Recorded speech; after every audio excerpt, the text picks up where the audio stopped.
Nosotros vamos a hablar de cómo un nuevo vector de ataque para poder comprometer la seguridad de las plantas industriales. Vamos a ver distintos casos. Y bueno, la idea es hacerlo esto desde una distancia de 40 millas. Las vulnerabilidades que les vamos a mostrar están reflejadas en eso. Así que bueno. Nosotros trabajamos para IOActive, somos consultores, investigadores los dos. Él es de Colombia, Carlos y Lucas. Y bueno, nuestros intereses, hacemos research, mayormente consultoría. Bueno, lo que vamos a la agenda para hoy es ver un poco la motivación, por qué nosotros elegimos atacar esto que vamos a atacar nosotros en esta charla, que no hubo charlas anteriormente sobre esto específico. Bueno, las aplicaciones de los sensores que vamos a ver, porque vamos a estar atacando sensores inalámbricos. Los estándares que se usan actualmente por casi todas las empresas, usan unos estándares inalámbricos para poder transmitir información. Vamos a ver cuál es el viaje de estas claves de radio. Y bueno, vamos a ver 3 vendors, casi de los más importantes, que hacen dispositivos inalámbricos. Y bueno, hacen este tipo de sensores que nosotros vamos a investigar hoy y mostrarles cuál es la metodología de ataque y cómo se pueden encontrar vulnerabilidades de una forma totalmente black box, digamos. Bueno, como motivación del research tenemos varias. Una de ellas es que años anteriores se han escuchado ataques a infraestructuras críticas de gobiernos, como por ejemplo el incidente Stuxnet, o uno que no es muy conocido, que es el incidente de Aramco en Arabia Saudita, el cual generó pérdidas de vida, a diferencia de un zero date en un browser o algo así. Estos tipos de vulnerabilidades en plantas de infraestructura crítica pueden causar la muerte de una persona. Nos interesaba mucho hallar un nuevo vector de ataque, debido a que estos vectores, que son ya conocidos, se pueden rastrear, ¿no? Y si alguien quiere intentar comprometer una planta, por decirlo así, eléctrica, tiene que pasar un montón de contramedidas, como por ejemplo bypassar el firewall, bypassar el detector de intrusión y todo eso, ¿no? O tener a alguien adentro, digamos, que le exhiba el acceso, claro. Exacto, entonces nosotros nos pusimos a pensar, bueno, ¿qué podemos hacer nuevo que no haya sido hecho y que pueda ayudar a comprometer una infraestructura crítica sin poder ser rastreado? Eso es lo interesante. Claro, y lo que queríamos hacer también es atacar familias de dispositivos. No nos interesaba atacar una versión específica, porque sabíamos que si uno quería hacer un ataque targeteado porque sabía que, no sé, tal empresa está usando tal dispositivo, uno por ahí no sabe cuál es exacta la versión que está usando, la versión del firmware. Entonces buscamos ataques que sean comunes a familias de dispositivos. Además de esto es que la mayoría de los ataques también depende de que la arquitectura de la infraestructura sea, por decirlo así, esté mal hecho.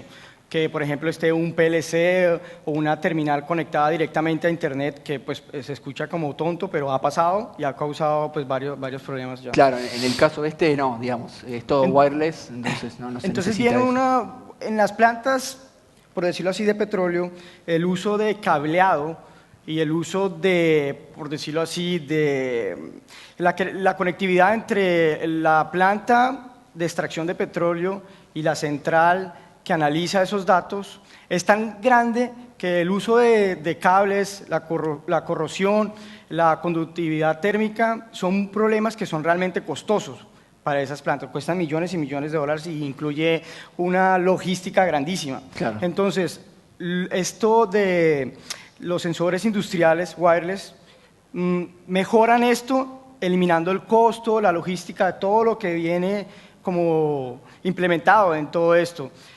Y posibilitan el control remoto de estos aparatos a distancias enormes, ¿no? Sí. Además de que minimizan el riesgo de los obreros al tener que ir a revisar estos devices. Ahí. Sí. Además que geográficamente a veces es difícil poner los equipos, hacer un cableado. Entonces, en lugares peligrosos, digamos, se suele usar este tipo de tecnología. Bueno, estos sensores son usados en petróleo, gas, refinerías. Ayudan también al monitoreo de tanques estos procesos son realmente críticos. Por ejemplo, el flaring en petroquímicos, ¿no? Entonces, ellos, por ejemplo, tienen que ir a hacer un chequeo de un proceso industrial, tienen que enviar a alguien a medir un gas que es tóxico. Entonces, el hecho de que una persona se arriesgue a ir a medir ese gas con instrumentos ya es un problema. Pero entonces, estos sensores permiten eso, que alguien pueda, por ejemplo, colocar este termómetro, ese termómetro industrial, colocarlo en un sitio en el que la temperatura puede ser, no sé, 1000 grados, Sí. ¿no? Dejarlo ahí y constantemente monitorear esa temperatura, sin que alguien tenga que ir físicamente y medirlo. Entonces, esto es lo que hacen estos tipos de sensores. También son implementados otros sensores, ¿no? En energía, un sensor de medición de presión, un sensor ultrasónico. Hay un montón de familias de sensores, ¿no? Lo más importante es que ayudan a poder monitorear estos procesos que son bastante peligrosos. Bueno, pero con esta solución también viene un problema. Ellos tienen que poder sobrepasar la interferencia electromagnética, a diferencia, por decirlo así, o sea, de Wi-Fi y eso. Sí. Ellos se preocupan más porque los datos realmente lleguen, no les interesa la velocidad en esta industria de sensores inalámbricos. Claro, por eso es que se usa El poder de transmisión es mayor que el de Wi-Fi. No sé, no me recuerdo ahora mismo la longitud de un Wi-Fi, pero la longitud de estos es máximo, puede ser, no sé, 64 kilómetros, 70. En esto, las redes Wi-Fi industriales inalámbricas, Sí. o sea, el conjunto de aparatos que hace parte de eso, tienen que comunicarse seguramente, ¿no? Pero la forma en que lo hacen debe ser, por decirlo así, que el canal de comunicación, los datos pasen, por decirlo así, cifrados, ¿no? Entonces hay tres métodos, hay cuatro, pero una es una combinación de otros dos, que es el out of band método, que por decirlo así. Claro, lo que está explicando es cómo distribuir las claves en una gran Sí. cantidad de nodos, por ejemplo. Bueno, ellos tienen el sensor acá, por decirlo acá, es un poco bastante grande. Entonces lo que uno hace es que conecta este cable serial en el sensor, ¿verdad? Y le configura la clave que va a usarse para la comunicación entre estos dispositivos, ¿no? Claro. El otro método es el in-band, que se usa el mismo canal de comunicación para enviar la clave.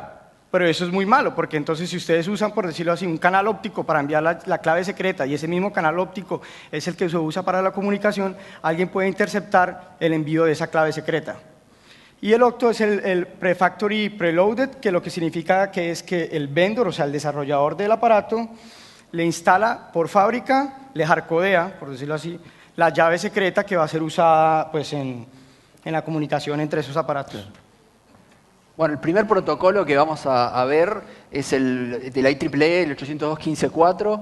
Este es bastante diferente al 802.11 que ya conocen seguramente. La idea principal es que este protocolo, digamos, tiene baja velocidad, es un protocolo bastante simple, pero tiene, digamos, lo que es seguridad ya implementada.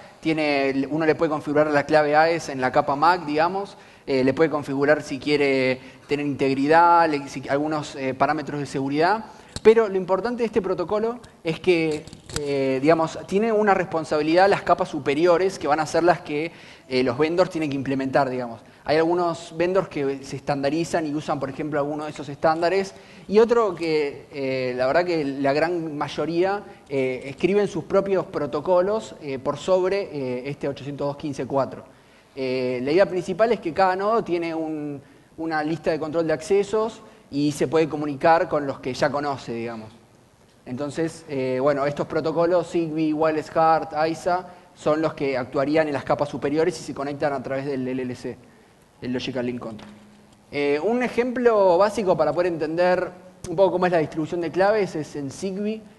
Zigbee no es particularmente un protocolo que se utilice en plantas industriales. Generalmente este protocolo se usa para home automation, que es lo que es hogares. Ahora se está usando bastante en lo que es medidores inteligentes, y todo eso. Pero en realidad lo importante es ver lo que ellos hicieron por sobre el protocolo 802.15.4, que lo que hicieron ellos fue agregar un nuevo nodo en el que todos confían. Y esto es básicamente para poder, ellos tienen una clave network que es, digamos, la misma que la de 802.15.4, pero lo que pueden hacer con eso tiene la ventaja de poder manejar esas claves, que eso es lo que no te da el protocolo base. Manejar me refiero a poder cambiarla cuando quieran. Por ejemplo, ahí esos tres nodos se están comunicando con una clave y si por ejemplo quieren cada una hora hacer un cambio de claves, entonces lo que es el nodo que todos confían envía la nueva clave, así broadcast, usando la clave anterior, y pueden hacer un cambio de claves, digamos. Hay diferentes esquemas. Una que puede ser es usando una herramienta, un software que los configure, o ya pueden venir preinstaladas, digamos, pero se maneja todo con el Trust Center. Este es un ejemplo, por ejemplo. Entonces, otro es en la versión Pro de Zigbee, lo que hace es agregar, digamos, una nueva capa para que uno lo pueda atacar, porque al agregar diferentes claves para los distintos tipos de comunicación que se van a usar adentro de esa red de sensores, entonces esto hace que sea mucho más difícil para un atacante externo robar un nodo y ya tener la network key de toda la red, digamos. Eso es bastante común. Por eso es que 802.15.4 generalmente no se usa solo, generalmente se le implementan protocolos arriba. En este caso lo que hicieron fue agregar, si por ejemplo si A se quiere comunicar con un nuevo nodo B, lo que hacen es setear una master key, setear una master key que lo que hace es, digamos, proteger a las otras claves que se van a utilizar en esa red.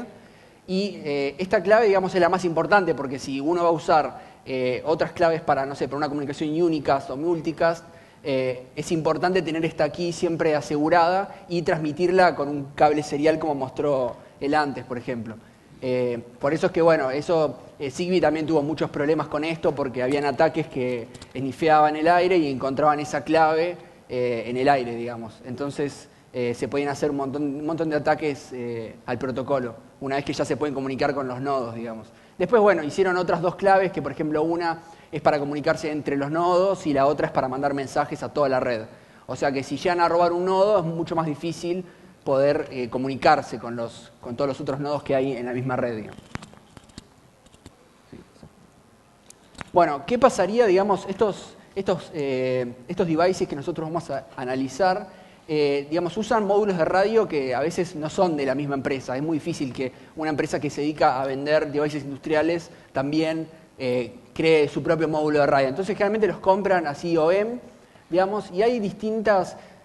o sea, el módulo de radio va pasando por distintas manos hasta que llega a la persona final, al ingeniero, digamos. Entonces, hay distintas posibilidades y responsabilidades que tiene cada una de las capas. Nosotros vamos a ver digamos, el que crea el módulo de radio, el que crea el device y el que lo usa, digamos, al final. Entonces, primero, por ejemplo, tenemos el módulo de radio, que lo que hace es, uno puede pagar un fee adicional, que sale, por ejemplo, en Xbee sale $1000, y lo que le hacen es ponerle una key en el firmware, y entonces, especial, digamos, entonces todos los devices que ellos te manden a vos van a tener el mismo ID, y solo se van a poder comunicar los que tengan el mismo ID. Eso es bastante bueno, pero está bueno si, digamos, si el módulo de radio llega directo a la mano del end user. Porque, ¿qué pasa si llega directo al device, digamos, al que crea el módulo de device? Esto lo que pasa es que la empresa esta no va a querer pagar $1000 por cada uno de los clientes. Entonces lo que hace es a veces poner una clave que englobe a todos. Por ejemplo, usa ese mismo ID para todos los clientes. Entonces eso es lo mismo que nada, porque después se puede usar el mismo dispositivo para atacar. Entonces, bueno, otra es que lo dejen sin clave, que es bastante común, no está mal, digamos, porque viene deshabilitado para que uno compre el módulo de radio y después le agregue la clave que él quiere. Después tenemos, digamos, el cifrado que es por cliente, que puede ser, digamos, la empresa esta que vende los devices, lo que hace es mantiene una lista de cuáles son todos sus clientes y cuáles son las claves que cada uno tiene. Esto es difícil de manejar, es bueno, digamos, porque ya uno tiene seguridad ya de cuando le llegan los devices, pero digamos que es bastante difícil de poder manejar, porque por ahí uno quiere comprar un device usado y no puede, por ejemplo. Otro caso también es que pueden hacer es poner una clave para todos los clientes que ellos tengan, van a usar una misma clave. Es muy fácil que salga de la fábrica y setearle la clave automáticamente a todos, si hacen en masa, y no tienen que traquear clientes. Pero bueno, vamos a ver después que es muy fácil de usarlo para atacar. No, volvé. Bueno, y después tenemos, a lo último, tenemos bueno, el end user, que es el que recibe el dispositivo ya armado, que tiene miedo de abrirlo porque quizás digamos, viola la garantía que ya hay. Entonces, por eso es que a veces que no se cambia la clave de cifrado. Si no hay una forma fácil de poder modificarlo desde el software que ellos mismos te proveen, digamos, es bastante complicado. Por eso es que generalmente hay algunos, generalmente el mejor approach acá es el mismo software que uno le dan para configurar los equipos. En el momento que uno los configura, o sea, que le llegó y los va a implementar en su planta, que ahí se haga el intercambio de claves y que ahí, digamos, se seteen todos los secretos que se van a usar después. Pero bueno, ahora vamos a ver por qué a veces, si estos secretos están compartidos entre distintas empresas, hay un problema muy grande porque, digamos, todos los que son secretos compartidos se pueden reutilizar de alguna forma u otra, digamos, o puede venir alguien y extraer la memoria del módulo de radio y obtener la key que están usando, y esa va a ser la misma que la otra empresa. O sea, hay dos petroleras muy importantes que usan los mismos equipos y se podrían llegar a atacar. Otra es que las claves están, digamos, en el firmware y, bueno, obviamente pueden sacar el firmware, pueden encontrar cuál es la clave y usar hasta otros transceptores para poder mandar la información en el aire, digamos. Y después, bueno, el ataque sería básicamente comprar uno de esos mismos dispositivos, sacarlo, conectarlo en una interfase USB. Por ejemplo, este XBit ya viene con una API, viene con comandos AT para poder usarlo, y directamente uno lo saca y como ya lo programaron, ya le pusieron la clave, todo en la fábrica, digamos, directamente lo conecta al USB y lo empieza a instrumentar, digamos, diciéndole, bueno, mandá tal frame, mandá esto y escuchá en el aire. Entonces esto sirve para poder hacer ataques o para poder comunicarse en realidad. Lo primero es comunicarse de una forma remota. Si uno no tiene ningún acceso a nada, es un poco difícil si no. Bueno. Después... Hay otra forma también sí. de extraer las llaves en aparatos, en embedded devices, que es, IACTI tiene un laboratorio que usa microscopio, químicos y todo eso, y es manejado por Chris Tarnowski, que es una persona muy reconocida en eso. Sí. Entonces también hay otras formas de extraer keys en esos devices.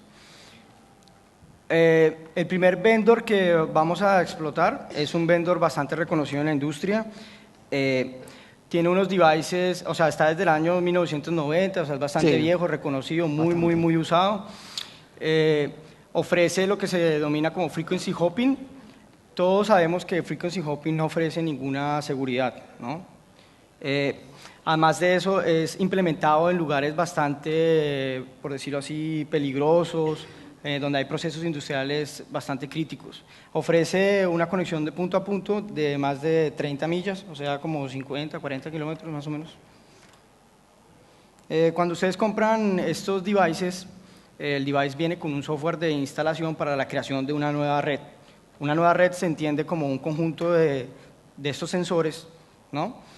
Para configurarlo, dice en el software, en el manual dice, los datos por defecto son recomendables para usarlos como clave, ¿no? Si ustedes pueden ver, ahí se está generando una clave, no sé, aquí en la parte superior ahí donde dice passphrase. Sí, acá abajo, ahí dice passphrase. El software genera una clave y esa clave la recomienda el vendor para que sea usada como key para la comunicación AES entre todos los dispositivos de esa red. Entonces estábamos como intrigados, como bueno, ¿y cómo se genera eso? Entonces encontramos una función bastante, no sé cómo decirlo, si muy mal hecho, extremadamente horrible, con una entropía que la genera Time. Ya se pueden imaginar la entropía de la SID. Claro, y el generador de números aleatorios, sí, digamos. Claro, además de eso están usando a un número aleatorio generado por RAND. Todos saben que RAND es una función mala ANSI-C.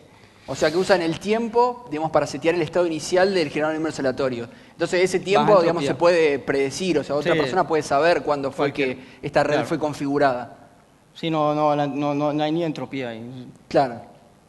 Bueno, entonces lo que hicimos fue muy fácil, que es, digamos, vimos el binario el software digamos, que el vendor nos da a nosotros, y lo que hicimos fue recrear, digamos, la función que calcula el passphrase. Entonces, bueno, vimos cuáles eran, digamos, el RAND, digamos, perdón, la forma de alimentar al generador de números aleatorio era pasándole un int, que en este caso era un epoch, que es un valor, digamos, en segundos del tiempo que pasó desde 1970. Entonces lo que hacíamos era, bueno, dado un epoch, eso va a generar una serie de números aleatorios y nos va a dar un passphrase específico. Sí.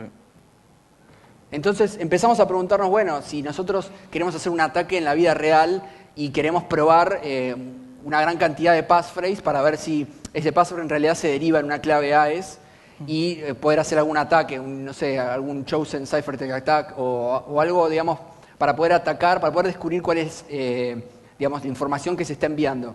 Entonces, lo que hicimos fue buscar en una guía que había de documentación que explicaba, digamos, que decía, bueno, estas son las configuraciones, qué sé yo, y dice, había una screenshot de un passphrase ahí. Entonces empezamos, en realidad había varios, empezamos a compararlos y encontramos que el más antiguo era de 2008, el 17 del 4 de 2008.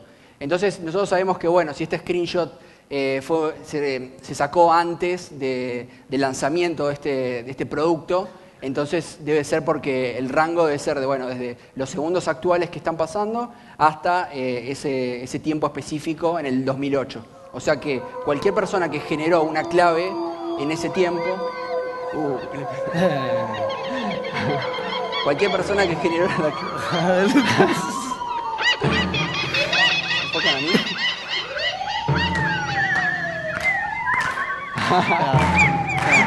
Vos también. No, yo no.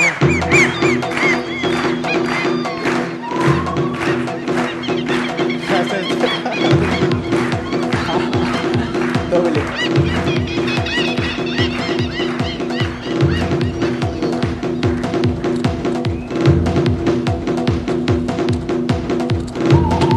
¿Qué es eso? ¿Qué es eso? Ronca. ¿Qué es eso?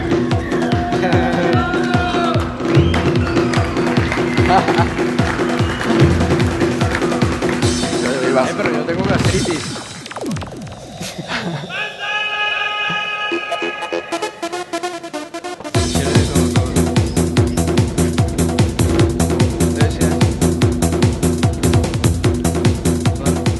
¿Un poco más o no?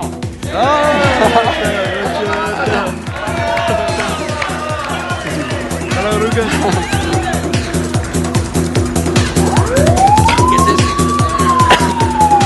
Ay, no. ¿Con qué lo rindieron?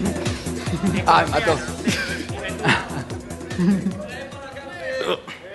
Bueno, seguimos. Tampoco. A ver. Porque, bueno, dale. Entonces, bueno, no se ve. teniendo esa información, bueno, si ustedes quisieran atacar el device, ¿no? Sin tener esa vulnerabilidad, se enfrentarían en que tenían que brute forcear 25 a las 70 passphrases, o sea, todo eso que es prácticamente imposible. o sea, sí se puede realizar, pero no en un tiempo específico. Entonces, bueno, con esa vulnerabilidad lo único que tenían que generar era 156 millones, que eso lo único que cuesta son unos pocos segundos. Bueno, esto es básicamente ofrecía al atacante romper toda esa conexión. Claro, cada segundo que pasa 5 segundos. hay una clave nueva. Sí. Pero bueno, digamos que es bastante pequeño Entonces, el margen. esto se Se pueden nota calcular que- muy rápido todas las claves. Sí, Entonces, además se nota que este tipo de herramientas no han sido testeadas. ¿Cómo ponen algo de ese estilo sin haberlo probado antes? claro. Sí. La conclusión es que, digamos, Sí. Todas las tools que se usan también tienen que ser testeadas Sí, especialmente y aseguradas. especialmente las que ofrecen comunicaciones entre procesos críticos como ese. El segundo vendor es uno de los vendors más famosos del mundo en este tipo de petróleo. familia de aparatos. Ofrece lo que es el sensor, una familia de sensores como este que está acá. Este sensor se comunica con un gateway, que es este que está acá. Bueno, ojalá no haga un cortocircuito viendo acá, esto acá. Me quedé pegado acá. Este que está acá. Ok. Tiene su antenita y todo eso. Y bueno. Lo que hace básicamente es uno envía la información que Y mide, otro digamos, lo la recibe. constante física y el otro lo recibe y se lo pasa, digamos, Sí. al aparato que ahora vamos a explicar. La forma de implementar estos aparatos o cómo son usados son como se ven en esa imagen. Esta es una foto del vendor. Bueno, los que se encargan de medir la presión están en los tubos, los que se encargan de medir temperatura están en procesos que requieran temperatura, así como se ve acá. Es toda una familia de diferentes tipos de sensores inalámbricos y la forma en cómo se implementan en campo. Este vendor es el que da nombre a la charla, 40 miles away, desde 40 millas. Como se pueden observar en las fotos, son implementados en sitios críticos a nivel mundial, ya sea pues Estados Unidos, Canadá, Europa, el Medio Oriente. Sí, Medio Oriente. O sea, ahí están las fotos de estos aparatos siendo usados. Y pues es bastante, por decirlo así, tenebroso, ¿no? Ya debido a que nosotros hemos tenido experiencia de ir a esos sitios a hacer pruebas, hacer pentest en sistemas SCADA, entonces verse, no sé, encontrar ese tipo de fallas da como bastante... Encima bastante, que, sí. digamos que los vendors generalmente ponen a los clientes que usan esos equipos en la página web, por ejemplo. se sienten Esta orgullosos foto de la sacamos decir. de la página. Se sienten orgullosos de decir, oh, tuvimos éxito implementando esto en la planta X, que es la tercera planta más grande del mundo. Ah, vean, somos grandes. Y bueno, esto fue... Entonces, ¿cómo se ve esto? Lógicamente, entonces es un conjunto de sensores, como se ve ahí. Los sensores se comunican con un gateway específico y ese gateway específico envía los datos a un SCADA, ya sea una terminal, un RTU, un PLC, y esto se encarga de realizar algún proceso industrial, ya bajar una palanca, subir una presión, subir la temperatura, bajar la temperatura, etcétera. Esto es. Bueno. Claro, entonces nos empezamos a preguntar, bueno, ¿cómo hacen estos dispositivos para comunicarse de forma segura? Esa es la primera pregunta. Encontramos en la documentación que había una clave de seguridad aumentada, eso es lo que ellos decían y promocionaban bastante, digamos, en el brochure de sus productos, y lo que decían es que esta clave era para darle un nivel de protección adicional a los paquetes RF. Que ningún vendor ofrecía. Claro, y que era como algo único, y además que esto no, dice que bueno, que no sirve para las versiones viejas de esta familia de dispositivos. Y lo raro era que la familia vieja se podía comunicar con los dispositivos nuevos. Entonces empezamos a pensar, ¿esto es una clave de cifrado o es otra cosa? Entonces, esta duda, digamos, la podemos resolver porque teníamos un software que está público en Internet y que lo que hace este software es poder configurar los equipos. Uno lo conecta, digamos, al transmisor y le dice, bueno, quiero que transmitas a tal intervalo, a tal frecuencia, todo se le puede configurar. La frecuencia no, en realidad, pero digamos que con este software, sí, el canal, bueno, hay muchas configuraciones que uno puede poner. Y en la documentación nosotros encontramos que decía que si el archivo del proyecto, uno genera el archivo del proyecto y se los transmite a todos los nodos como para enseñarles, digamos, cuál es la topología. Y encontramos que decía, si el nombre del archivo del proyecto lo cambian, una nueva clave, una nueva site key, se asigna a todo el proyecto, digamos. Entonces empezamos a decir, qué raro esto. O sea, ya estábamos seguros que esta clave estaba en el archivo de proyecto, porque, digamos, era como algo que estaba muy, muy relacionado, este cambio, con la nueva clave asignada. Entonces, empezamos a buscar reversiamos lo que era el software y encontramos, digamos, la función exacta donde se hacía el chequeo de que del file path cambiara. Digamos, esto lo hacen generalmente para poder tener en la misma máquina distintos archivos de proyecto y cada uno corresponde a un site distinto, pero por ahí están en el mismo lugar geográfico. Entonces, al tener claves distintas, como que no colisionan. Entonces, como en el file system no se pueden poner dos archivos iguales, como lo resolvieron bien en ese sentido. Sí, puede ser un sitio o un proceso específico, claro, de conjunto de devices. Por ejemplo, puede haber un archivo para solamente los sensores de temperatura, claro, y otro archivo para los sensores de presión. Creo que el máximo son 1000 nodos aproximadamente. Y bueno, encontramos que, cuando cambiaba el file path, se asignaba una nueva clave. Entonces, encontramos que estaba llamando también la misma función de antes, time64, que lo único que hace es son 4 bytes, que lo que hacen es medir el tiempo que pasó desde 1970. Y eso actualizaba la clave de seguridad, digamos. O sea que teníamos una clave de 4 bytes muy mala. Digamos. Entonces dijimos, bueno, empecemos a verificar esto, así vemos si compramos los equipos en el futuro. Entonces hicimos un diffing entre dos distintos archivos de proyecto y nos dimos cuenta que lo único que variaba era agarramos el mismo archivo de proyecto, lo guardamos con otro nombre para que se cambie la clave. Entonces ahí nos dimos cuenta que lo único que cambiaba era un byte que era del tiempo. Entonces ahí nos dimos cuenta que sí, que esto fue en marzo. Entonces ahí nos dimos cuenta exactamente de que estaban guardando la Site Security Key ahí y era solo de 4 bytes. Entonces dijimos, bueno, está la oportunidad de poder hacer algo si los compramos. Bueno, Entonces, pero igual eso no era suficiente, Claro. teníamos que saber más sobre qué nos íbamos a enfrentar. Entonces buscamos en internet y vimos que el vendor también se sentía orgulloso de decir que su gateway usaba ARM, entonces ya sabíamos qué procesador era el gateway y que el sensor usaba una arquitectura que era RISC. Entonces dijimos, bueno, está diciendo la arquitectura, pero no sabemos qué procesador es el device. Entonces estuvimos buscando en internet muchas cosas del vendor, descargamos un upgrade, pero como era un upgrade no estaba completo, ese firmware no estaba completo, entonces hicimos binwalk, todo el proceso, pero usando strings, encontramos estos strings que ven ustedes a la izquierda abajo, estos de acá, hicimos un Google search sobre esos strings que se repetían mucho, nos dimos cuenta que eran compile strings de un ID que se llama Crossword, que es para un específico procesador, que es el MSP430, entonces ya sabíamos qué procesador era. Todavía no habíamos armado el firmware aún. Seguimos más, buscamos videos de YouTube, buscamos fotos y todo que hacía el vendor. Pudimos identificar, como pueden ver ahí, eso es de una foto, hicimos un zoom y pudimos ver exactamente el modelo exacto de procesador que iba a ser usado en los dispositivos. También en YouTube pudimos ver qué tipo de radio usaba, 802.1514. Claro, ahí nos dimos cuenta, digamos, que estaba Exacto. usando este protocolo. Y ahí Sí, fue cuando empezamos a investigar un poco más. Exacto. Gracias a esta imagen de YouTube, que fue un segundo. Sí, porque eran costosos y no sabíamos si el ataque iba a ser bien, entonces teníamos que estar completamente seguros de eso. Entonces así fue que recompilamos información en YouTube, presentaciones del vendor, eso. Otra cosa que teníamos que resolver antes era si había otra clave por encima de esta que no nos deje, digamos, snifear con otra antena que nosotros compremos y para poder agarrar los paquetes y tratar de hacer un ataque sobre estos 4 bytes.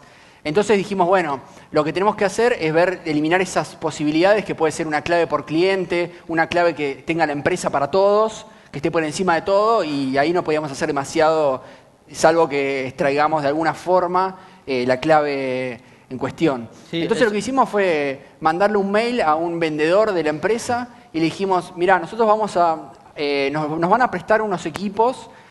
Funcionan ya, o sea, yo los conecto, los configuro con la clave y ya funcionan automáticamente, o tengo que hacer algo más, tengo que, no sé, correr algún script o algo. Y lo que nos dijeron fue que directamente hacemos un upgrade de los archivos de configuración y ya está. O sea que ahí eliminamos la posibilidad de que haya una clave por cliente, porque si nos van a prestar uno, vamos a estar usando el de otro cliente, entonces no puede haber una clave ahí. Y eliminamos la otra posibilidad, que es que haya una clave en el radio, pero de fábrica. O sea, que ya lo hayan pagado con un vendor ID. Ya sabíamos que eso era imposible. Entonces lo que nos quedaba era que haya una clave por todo el device, digamos. O sea, por toda la empresa que nos vendió ese device. Que hayan puesto ahí en algún momento, digamos. Entonces lo que hicimos fue como aprovechamos que teníamos dos arquitecturas diferentes, teníamos ARM, dos procesadores diferentes, ARM y MSP430. Teníamos varias imágenes de firmwares entre los dos. Entonces lo que hicimos fue buscar, por ejemplo, 4 bytes en la imagen de ARM y buscarlo en el de MSP430. Esto es posible gracias a que, digamos, que las instrucciones son distintas. Eso es lo que nos dimos cuenta. Por ahí había algunas que eran parecidas, pero sí. La idea era buscar algo que esté en común entre todas las imágenes, que pueda llegar a ser una clave. Nosotros en ese momento no estábamos seguros si esto podía ser posible. Sí, no importaban las instrucciones, importaba que la clave estuviera hardcodeada en el device. Claro, una puede ser que esté en el firmware, quizás estaba en otro lado.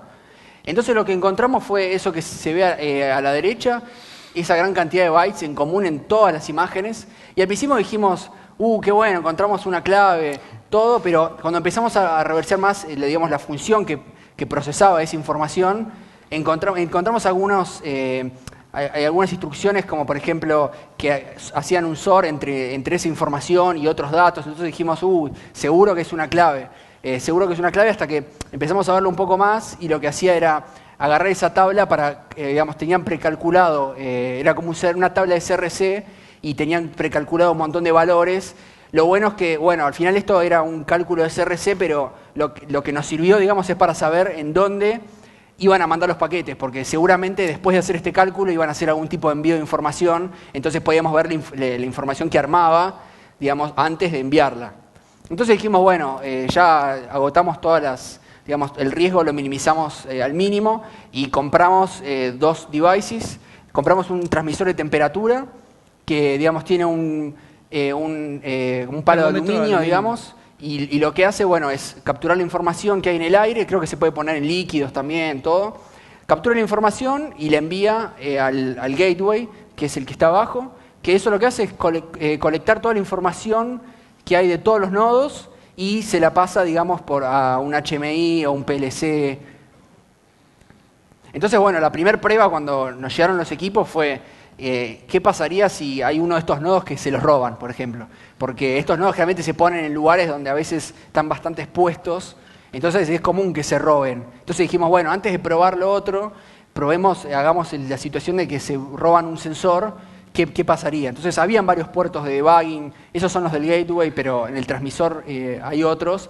Entonces dijimos, bueno, snifiemos, digamos, la información que le manda el software que configura el aparato y el aparato. Entonces lo que nos dimos cuenta, bueno, vimos un montón de cadenas y de opcodes y probando, digamos, encontramos que había uno que lo que hacía era retornar la Site Security Key del dispositivo, o sea que no había ningún tipo de protección sobre este valor. También lo que pudimos encontrar fue el project file, que era el project file gigante, que eso tenía la información de todos los nodos, o sea que si roban eso, por ahí hay información crítica sobre, bueno, cuáles son los sensores que hay. Igualmente, uno puede poner un dron que pase por arriba, digamos, y pueda saber qué tipo de sensores hay. Bueno, eso lo vamos a ver después, pero sí. O sea, qué tipo, en qué posiciones están. Sí. Por la potencia de la señal. Entonces, en este caso, lo que pudimos hacer fue extraer esa información si el dispositivo se robaba. Bueno, al principio estamos listos para hacer el ataque, digamos, criptográfico. Dijimos, bueno, vamos a ver con qué nos encontramos. Lo que hicimos fue hacer una tool, digamos, que lo que permitiera enviar y recibir información en 802.15.4, el protocolo de la IEEE, y usamos un transceptor que lo compramos por internet a $40, que, bueno, lo que tuvimos que hacer es cambiar el firmware porque por default no nos dejaba inyectar paquetes. Era como algo de fábrica, pero ellos te daban el firmware, medio raro, que te daban el firmware para poder hacerlo. Sí. Entonces, bueno, también compramos una programadora, por JTAG le cambiamos el firmware, bastante fácil. Y después, bueno, con PyUSB instrumentábamos el device, digamos, por USB se conecta a la computadora. También teníamos disectores de escape como para entender los protocolos y poder hacer alguna modificación o algunas pruebas. Y bueno, estábamos listos para poder hacer, digamos, el ataque a un esquema que era, digamos, por site, porque si uno configura el device y ahí le genera la Site Security Key, entonces cada site distinto va a tener una clave distinta. Y lo que nos dimos cuenta es que esta clave no estaba usada para cifrado, para proteger los paquetes como ellos decían. Ellos aclamaban en varios lugares de que protegían los paquetes RF, que era mentira, la verdad, porque una vez que empezamos a snifear encontramos datos, digamos, en float, digamos, de los Celsius que había, los Fahrenheit y todo. Entonces, lo que vimos también es que estaba la clave, esta clave que hemos visto antes, estaba apendiada a los paquetes, en una parte del protocolo en realidad. Entonces se ve que eso lo usaba como para autenticar los devices, pero nada más. O sea, el que hizo esto no tenía idea de nada. Digamos, bueno, entonces lo que hicimos fue hacer una demo. Lo que diseñamos fue un HMI que es... ¿Qué pasó? Ya lo voy a poner. Bueno, lo que diseñamos fue un HMI, que es una interfaz, digamos, hombre-máquina, que lo que hace es, digamos, darle una capa de abstracción entre el humano, digamos, y todo el hardware que hay. Entonces, lo que vamos a hacer ahora nosotros es, nosotros tenemos el HMI que lo hicimos nosotros, y lo que vamos a hacer es, lo vamos a llenar de un líquido X, que no importa. Y este aparato es interesante porque va a estar... Líquido enfriador, es el líquido enfriador. Claro, bueno, un líquido enfriador, que lo que vamos a hacer es, vamos a conectarlo al transmisor, o sea, está conectado de una forma real al gateway. Ese termómetro que se ve ahí está conectado. y el sensor le está enviando la información. En este momento hace 24 grados en la sala, Entonces, digamos. El video de fondo es un video que sacamos de la Chemical Safety Board de Estados Unidos, que es una agencia que lo que hacen es reproducir accidentes y hacen como toda la explicación de por qué pasó, digamos. Eso es lo que se ve en el fondo. cómo se va elevando la temperatura. Ahí. Claro. El Chemical Safety Board lo que hace es mostrar incidentes y explicarlos cómo fue que sucedieron, las investigaciones que vienen detrás de todo eso. Entonces, el ataque que les vamos a mostrar salió $40. O sea, lo podría hacer alguien por $40. Nosotros por ahí nos salió más porque compramos los dispositivos, pero una persona que sabe que hay una empresa que está usando estos equipos, que se puede ver en la web y son empresas top del mundo, lo que puede hacer es usar este transceiver y la tool que vamos a usar nosotros y mapear, digamos, todos los sensores que hay digamos, en el lugar físico que vamos a escanear. Entonces lo que vamos a hacer nosotros es mapear la temperatura del sensor de una forma remota. Lo único que hay que hacer es capturar, digamos, en el aire, capturar cuál va a ser, para poder inyectar paquetes, calcular el número de secuencia del protocolo, que digamos es bastante fácil porque encima el transmisor, por ejemplo, transmite cada 10 segundos. Generalmente por default está para 10 segundos. Entonces hay bastante tiempo como para hacer el cálculo de cuál va a ser el próximo número de secuencia. Entonces es bastante fácil. Entonces ahí vamos a ejecutar el framework. Punto barra. No veo bien. No, ese no. No, ese no. Attack framework. Entonces lo que vamos a hacer ahora es, vamos a bajarle la temperatura que el sensor, digamos que el gateway está recibiendo sobre el sensor. Entonces esto lo que va a hacer es, va a generar otro proceso para tratar de elevar la temperatura. Eso es bastante normal, porque generalmente todos los procesos industriales reaccionan en base a las constantes físicas que están pasando en la realidad. Los sensores lo que hacen es eso, es, digamos, conectar lo que es el mundo virtual con el real. Entonces nosotros le estamos diciendo que ese líquido se está enfriando por algún motivo y lo que va a hacer el sistema es tratar de elevar la temperatura como para poder estabilizarla. En realidad nunca decreció, entonces este químico va a reaccionar de una forma. Lo que hizo ahí, a ver, subí un poco así mostramos. Claro, lo que hizo ahí fue... Acá. Bueno, no importa. Cuando arranca la tool lo que hace es mapear el aire y reconoce cuáles son, digamos, todos los transmisores que están en el aire, captura el Site Security Key y lo guarda para después, para poder autenticar todos los paquetes. Entonces, bueno, ahí obtuvo la información, el voltaje de la batería, que también lo manda. En este caso, este transmisor envía este protocolo. Después todos los transmisores distintos tienen como un subprotocolo distinto, que eso va a depender de la cantidad de valores que transmitan. Bueno, entonces vamos a lanzar el ataque. Lo que vamos a hacer es que, como observan ahí, el termómetro, la línea roja, la vamos a comenzar a bajar lentamente. Entonces lo que va a suceder es que, por decirlo así, el controlador de este HMI va a creer que la temperatura está disminuyendo y va a retirar el líquido enfriador, claro, ¿no? Pero o sea, realmente lo que está sucediendo es que se va a empezar a calentar tanto que va a estallar. Entonces, observen cómo disminuimos la temperatura del termómetro. Apenas lo vamos a reducir hasta menos 20. Exacto. Le pusimos un límite.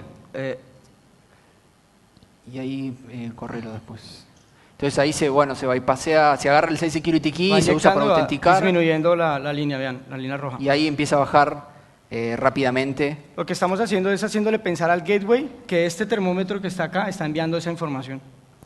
Hay una especie de race condition que la explicamos en el paper, sí, pero bueno, eso es para hablarlo después, si quieren. Quizás. Entonces, una vez que llega, digamos, a un determinado valor, el proceso industrial va a empezar por ejemplo, en este caso está empezando a elevar la temperatura del químico. Sí. Entonces, se va calentando hasta que explote. Claro.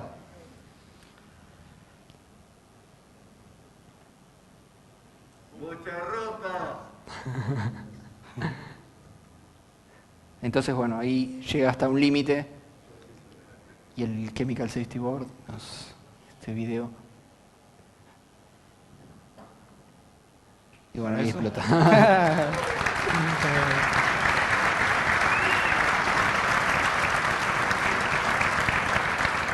Y esto la verdad que se puede hacer, digamos, en una múltiple cantidad de formas, porque cada sensor es distinto y uno puede hacer creer que, no sé, que la presión está bajando, o hay un montón de formas de poder hacerlo. Hablamos con ingenieros químicos y nos dijeron, hay muchas formas de poder hacerlo, y la verdad tampoco queríamos investigar demasiado para que nos corten la cabeza. Mucha ropa. Y bueno, si pasara esto en un site gringo, dirían keep calm and get to the chopper. Lo que traducido al castellano sería como algo como que mantengan la calma, móntense al helicóptero. En español, en mi tierra, en Barranquilla, diríamos algo como que todos al helicóptero, marica al último.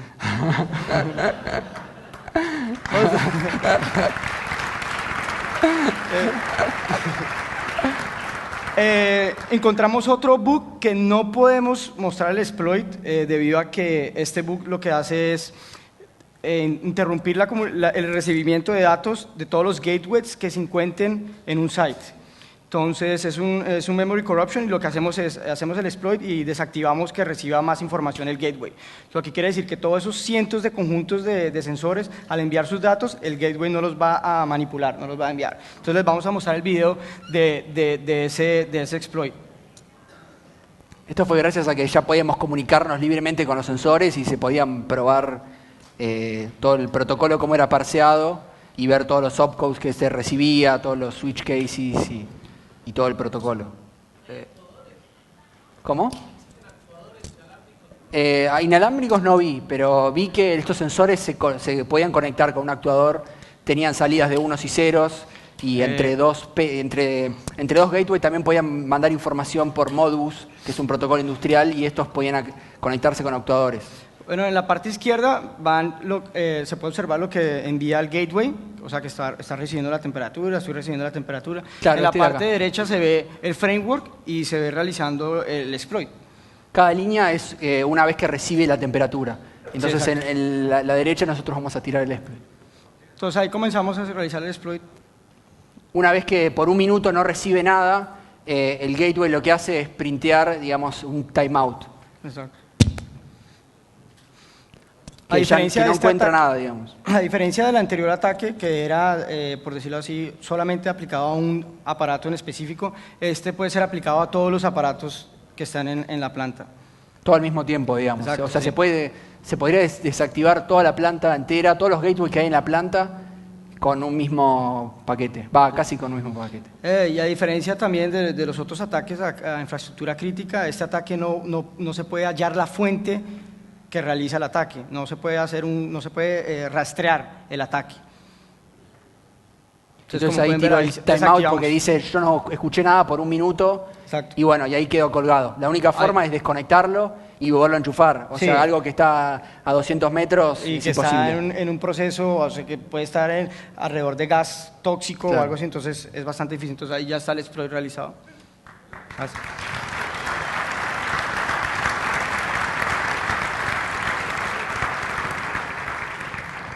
Obviamente, si esto llega a suceder en alguna planta en la que ustedes están trabajando, el controlador de esos dispositivos lo que vería sería algo como esto.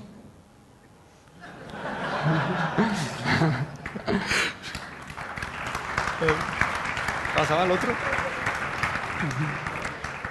Bueno, el último vendor que vamos a ver hoy es uno de los más importantes en lo que es sensores. Tienen una amplia cantidad de tipos diferentes de sensores y combinaciones. Uno puede comprar hasta sensores que nada más se comunican entre dos, por ejemplo. Y esta empresa se autoproclama como el líder indiscutido en sensores. Los clientes son, bueno, ellos dicen que todas las empresas de manufactura, automatización del Fortune 500 son clientes de ellos. O sea que, bueno, la topología es básicamente la misma que la que vimos antes. Hay un gateway y hay un montón de nodos que lo que hacen es colectan la información y se la mandan al gateway, que ese es el que se comunica con el PLC o el HMI. También hay distintas posibles formas de comunicación entre los nodos.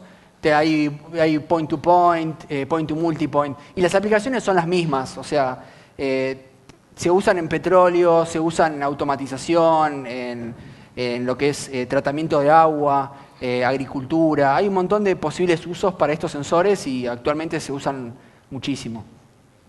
Entonces el research como estamos muy interesados en este vendor, lo que hicimos fue primero bajar la Technical Note, que digamos es un documento que ellos dan que describe todos los features de seguridad que ellos tienen. Son más o menos 5 páginas. Y bueno, lo que encontramos fue en uno de los títulos que decía como que tienen un protocolo de multicapa que protege tu información. Entonces dijimos, bueno, vamos a ver de qué se trata esto. Entonces ahí Entonces ahí vimos que había 3 tipos, tres secciones diferentes a las que teníamos que analizar y ver, bueno, a ver si la seguridad es buena o no. Y ellos decían también que digamos que la seguridad de sus dispositivos era mucho mejor que cualquier otro sistema inalámbrico que hay en el mercado. Entonces, bueno, uno de los quotes una de las frases célebres que ellos tiran en el paper, la verdad que el paper el documento lo analizamos en el paper entero y vamos párrafo por párrafo diciendo, bueno, qué es lo que dijeron ahí y digamos, lo malo en seguridad que estos tipos tienen en cuenta. Pareciera como si ellos hubieran contratado a alguien para que, en vez de arreglar todos los problemas que tienen, escriba algo como para tratar de zafar, digamos, de alguna forma. Entonces, bueno, lo que dicen ellos, lo primero que leímos fue que dice, bueno, que el protocolo IP tiene un montón de problemas y que esta familia está diseñada para eliminarlos. No sé por qué. Lo que dicen ellos es que, digamos que todos los dispositivos inalámbricos que usan cifrado es porque rutean paquetes. Eso es otro concepto que ellos tienen, que encima, la verdad que para mí, los ingenieros que trabajan ahí realmente creen esto porque también hay una subfamilia dentro de esa familia que es gigante. Hay una subfamilia que es nada más de Ethernet. O sea, lo que hace es mandar Ethernet por wireless. Y esa familia específica usan cifrado. Y las otras jamás dijeron nada acerca de si tienen claves, si no tienen nada. Y entonces, para mí, ellos lo creen realmente. Entonces ellos lo que dicen es que el protocolo en sí lo único que tiene es información de los sensores, o sea, como si no fuera importante. Y la verdad que eso ya vimos que es casi lo más importante que nuestras vidas, porque puede ya explotar algo así y nos morimos todos. Entonces, es la información más importante que hay que asegurar y ellos dicen, no, only IO data. Entonces, es algo muy gracioso, la verdad. Entonces, lo que también dicen es que si un hacker llega a poder leer esa información, nada más va a ser información fuera de contexto. O sea, nada más va a poder ver la temperatura o no sé, la presión que hay. Y eso en realidad, digamos, es bastante pesimista, porque si ya dicen que alguien lo va a poder leer, o sea, si de alguna forma lo puede leer, entonces no importa porque va esa información fuera de contexto. Y en realidad que uno puede pasar con un dron y puede saber exactamente el lugar donde está pasando y sabe la temperatura que hay, no sé, en un tanque gigante, por ejemplo. Bueno, prepárense. El vendor también dice que protocolos abiertos como Wi-Fi no ofrecen seguridad. Dice que los protocolos propietarios son más difíciles de hackear. Prácticamente está diciendo que la criptografía no sirve para nada.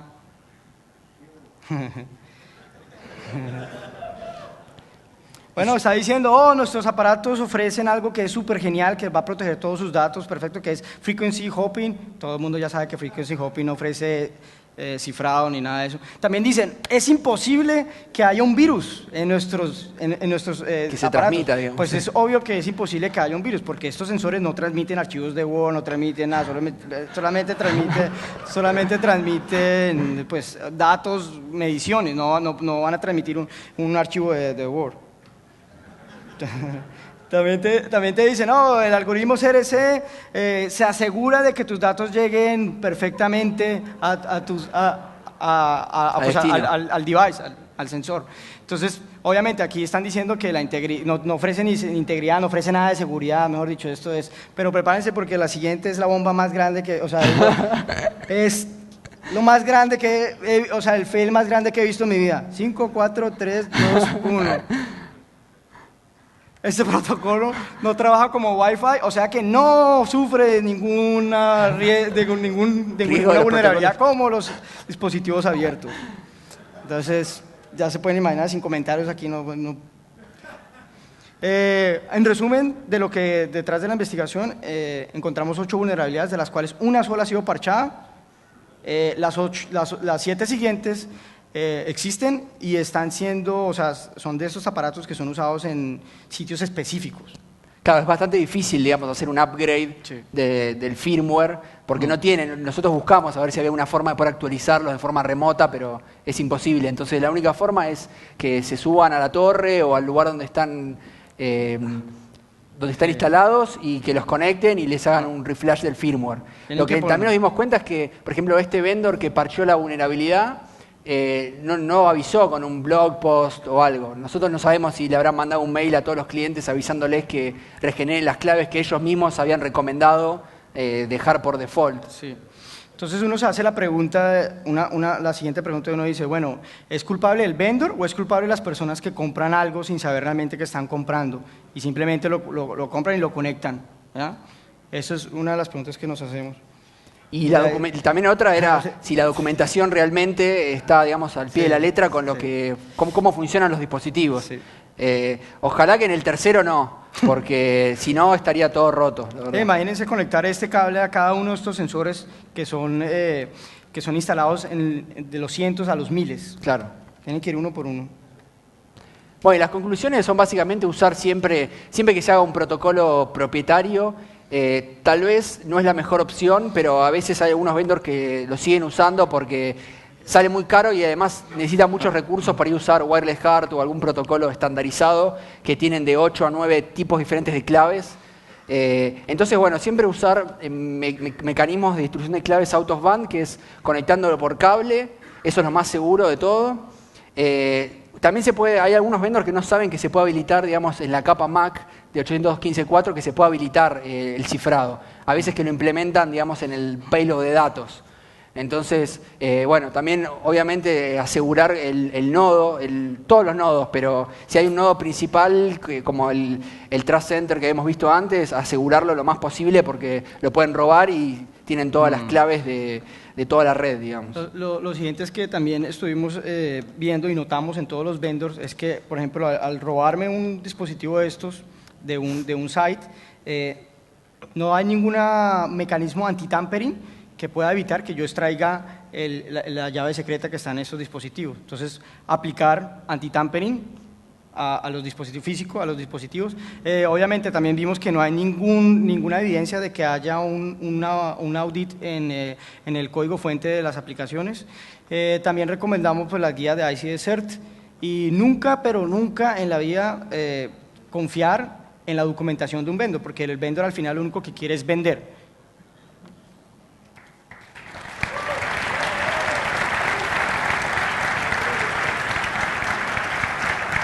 Bueno, después también nos dimos cuenta que bueno, este problema había sido, comenzó hace varios años, no es algo de ahora, el tema de los Wireless Sensor Network, que son todas las redes entre sensores, porque es bastante difícil implementar esa gran cantidad de sensores, poder hacer una distribución buena de claves.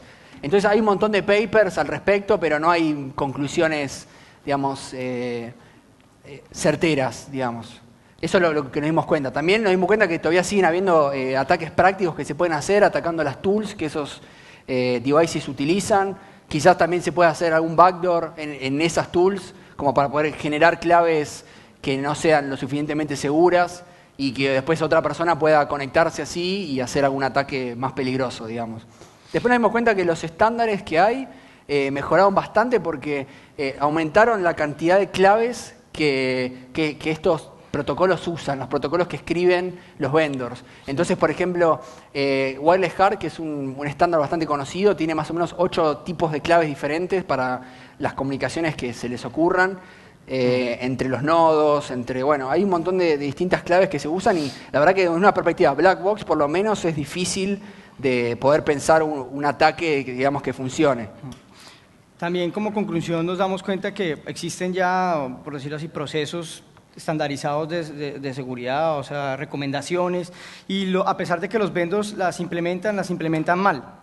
O sea, existe AES y ellos implementaron Time como su SID. Entonces, pues, no hay ninguna evidencia previa de que toda esta industria haya sido pasada o haya sido monitoreada por un proceso de un security check o un code review a sus dispositivos. Y hacer este tipo de pruebas es muy barato. Uno puede conseguir el hardware, como el que tenemos acá, en internet, y lo único que tiene que hacer es reprogramarlo y bueno, listo. Eso es. Agradecemos. Sí, agradecemos al CERT, que les reportamos bueno, las vulnerabilidades, a toda la gente a la que leímos papers y lo agregamos, digamos, en las referencias de nuestro paper. Nuestro paper tiene más o menos 40 páginas y más o menos explica, bueno, todo lo que ya vimos, algunas cosas un poco más en detalle, la parte de firmware.